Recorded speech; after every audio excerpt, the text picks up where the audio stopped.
On the final trading day of the year, when most market participants had mentally checked out, something subtle but deeply unsettling happened beneath the surface of the global financial system. There were no flashing headlines, no urgent alerts on financial television, and no official explanations from policymakers. Yet quietly, and without ceremony, the Federal Reserve stepped in with an emergency $3 billion liquidity injection.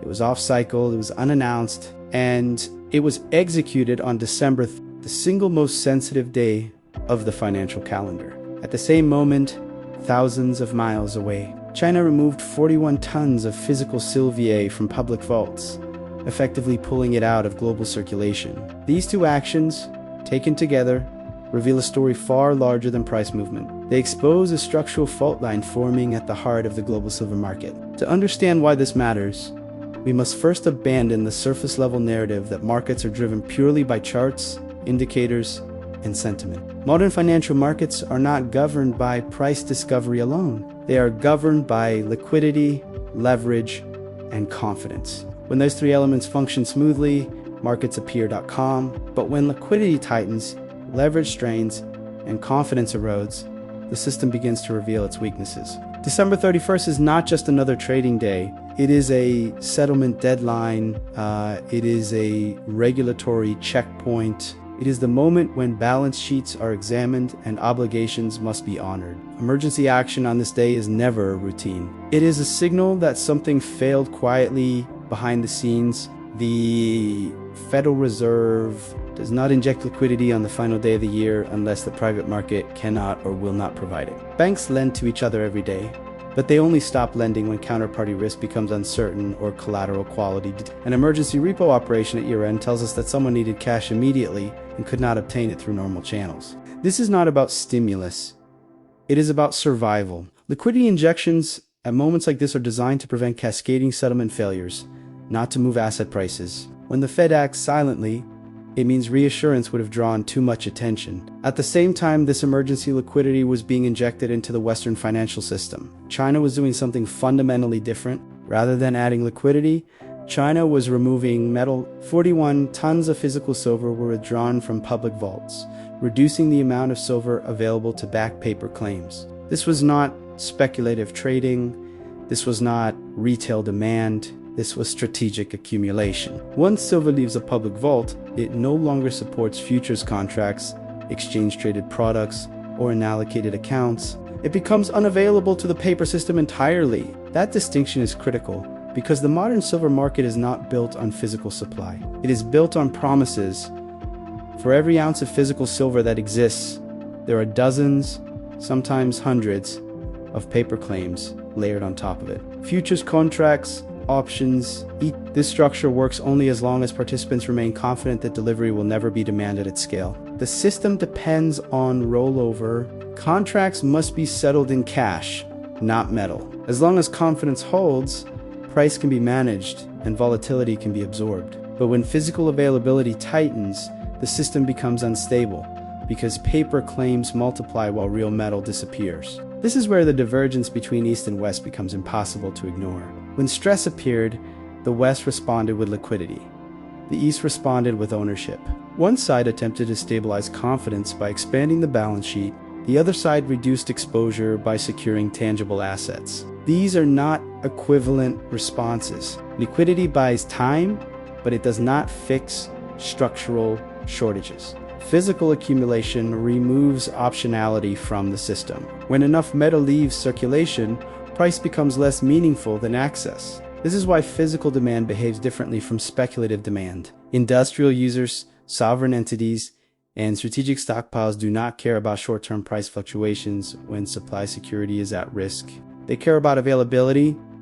The silver market is particularly vulnerable to this dynamic because it is both a monetary metal and an industrial input. It is essential for electronics, solar panels, medical devices, and advanced manufacturing. When supply chains tighten, silver cannot be substituted as industrial demand does not disappear when prices rise. Instead, it becomes This is why physical premiums often rise even when paper prices remain suppressed. The paper market reflects leverage and positioning, not real-world scarcity. As long as contracts roll smoothly, the illusion holds. But when physical withdrawals accelerate, the illusion weakens. What makes the December 31st events especially alarming is their timing. Year-end is when leverage is most constrained and liquidity is most fragile. It is when banks reduce risk exposure and regulators enforce balance sheet discipline. If the system were stable, there would have been no need for intervention. The fact that emergency liquidity was required on this exact day suggests that stress was already present and possibly growing. The withdrawal of 41 tons of silver at the same time suggests that at least one major player recognized that stress and chose to exit the paper system entirely. This is not a conspiracy. It is a rational response to a system built on confidence rather than collateral. Paper silver markets depend on trust that claims will never converge on physical delivery. But when large actors begin removing metal, they are effectively voting against that trust. Each withdrawal increases pressure on the remaining inventory. Each ounce removed increases leverage on the paper side. Eventually, the system reaches a point where price no longer reflects reality. It reflects desperation to maintain confidence. That history shows that commodity markets do not collapse in dramatic fashion at first. They tighten, they fragment, they disconnect. Futures prices diverge from physical premiums. Delivery delays increase. Inventory reports become opaque. Emergency measures become more frequent. These are not bullish or bearish signals.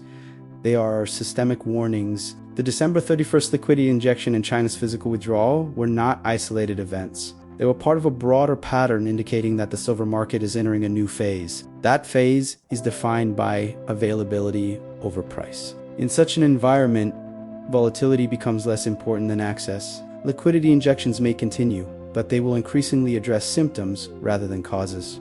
Physical silver cannot be printed, rehabbed, elated indefinitely, or replaced with confidence. Once it leaves circulation, it is gone. This is why strategic accumulation matters more than speculative positioning. It is also why paper markets become more fragile as inventories shrink.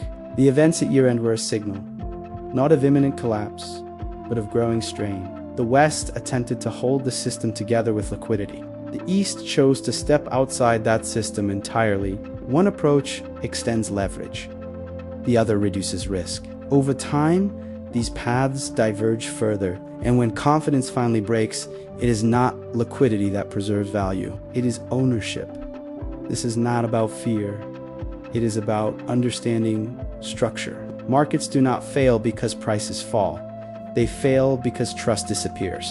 The silver market today is balanced on that trust. December 31st showed us how thin that balance has become. When emergency liquidity is required to maintain settlement and physical metal is quietly removed from circulation, the message is clear. Something beneath the surface is changing, and those paying attention are not watching charts. They are watching vaults. It was the visible crack in a system that has been under strain for years. The silver market did not suddenly become fragile in December. It has been engineered to appear stable while quietly absorbing risk. The problem is that risk does not disappear. It accumulates, and when accumulation meets constraint, control begins to fail. The foundation of the modern silver market is not metal. It is leverage. Futures markets were designed to hedge production and consumption. But over time, they evolved into speculative instruments where volume vastly exceeds physical availability. Today, the overwhelming majority of silver transactions never involve delivery. They are rolled forward, netted out, or settled in cash. This structure only works when participants believe that physical settlement is unnecessary and unlikely. Confidence, not inventory, is the true collateral of the paper market. But confidence is fragile, and it weakens when liquidity becomes artificial. Emergency liquidity injections do not create new wealth. They temporarily mask imbalance. When the Federal Reserve steps in to provide cash at moments of stress, it signals that private actors no longer trust one another enough to lend freely. This is especially dangerous in leveraged commodity markets, where positions depend on continuous refinancing. The moment refinancing becomes uncertain, leverage transforms from a tool into a threat. This is why liquidity and physical supply must be analyzed together. Liquidity can keep paper markets functioning even as physical inventories shrink. For a time, the two can diverge without immediate consequence. Prices may remain stable or even fall while real-world scarcity intensifies. This creates a false sense of security. Observers who focus only on price conclude that nothing is wrong. But those watching inventory flows see a very different picture. They see metal leaving the system faster than it can be replaced. China's silver withdrawal was not simply large. It was deliberate. It reduced available supply while increasing pressure on paper claims. In a highly leveraged market, even small reductions in physical backing have outsized effects. Each ounce removed increases the number of claims per remaining ounce. This amplifies systemic risk. The more leverage increases, the more sensitive the system becomes to disruption. At some point, even modest delivery requests can cause stress. The paper market responds to this stress by increasing volume. More contracts are traded, more liquidity is injected, more price suppression mechanisms are deployed. On the surface, activity appears healthy, but this activity is defensive, not organic. It is designed to maintain the appearance of stability. The irony is that high volume often coincides with declining confidence. When participants no longer trust long-term settlement, they trade shorter horizons. Liquidity increases even as conviction disappears. This is why paper silver markets often show strength precisely when physical markets are tightening. Futures volume surges while inventories fall. Prices are capped while premiums rise. These are not contradictions. They are symptoms of a system trying to preserve control. Price becomes a psychological tool rather than a signal of supply and demand. As long as confidence holds, this strategy works, but confidence is not permanent. Physical demand operates under different rules. Industrial users cannot substitute paper for metal. Manufacturers do not accept futures contracts as input materials. When supply is threatened, they secure inventory regardless of price. Sovereign buyers behave similarly. They are not optimizing for quarterly performance. They are optimizing for resilience. When these actors move, they move quietly because visibility invites competition. By the time withdrawals appear in public data, the decision has already been made. This brings us to the most dangerous misconception in modern markets: the belief that central banks can always restore stability. Central banks can provide liquidity, but they cannot manufacture trust. They cannot force private actors to take risk indefinitely, and they cannot create physical resources. When liquidity is injected into a system facing real-world constraints, it accelerates divergence. Paper claims expand while physical backing contracts. Over time, this makes the system more brittle, not more robust. Year-end stress exposed this. The need for emergency liquidity revealed dependency. The simultaneous removal of metal revealed foresight. One side acted to preserve a structure. The other acted to protect itself from that structure. This divergence will not resolve quickly. It will widen. As more metal leaves circulation, paper markets will rely increasingly on confidence alone. That is not a stable foundation. The silver market is approaching a phase where control mechanisms become less effective. Price suppression requires inventory. Liquidity injections require willing counterparties. Confidence requires credibility. Each of these is eroding slowly but persistently. The system does not collapse overnight. It frays. Small delivery delays appear.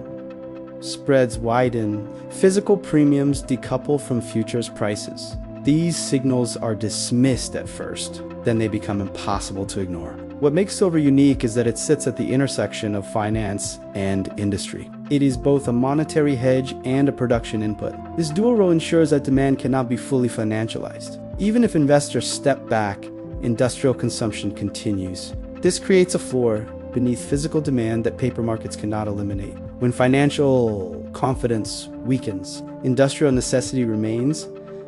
The next phase will not be defined by explosive price action alone.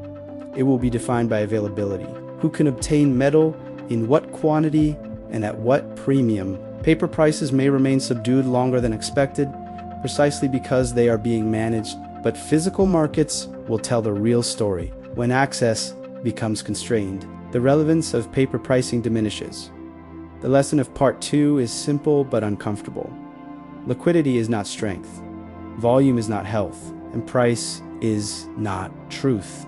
The real signal lies in behavior. When central banks intervene quietly and sovereign actors accumulate quietly, it tells us that the system is functioning, but only barely. Stability is being rented, not owned. The silver market has entered a period where patience is tested and narratives are misleading. Those who rely solely on charts will miss the shift. Those who watch flows, inventories, and policy actions will recognize it. This is not a call to panic. It is a call to awareness, because systems do not warn loudly before they change. They whisper dot in part 1. We identified the signal. In part 2, we exposed the mechanism. What comes next is the consequence. And that is where part 3 will take us.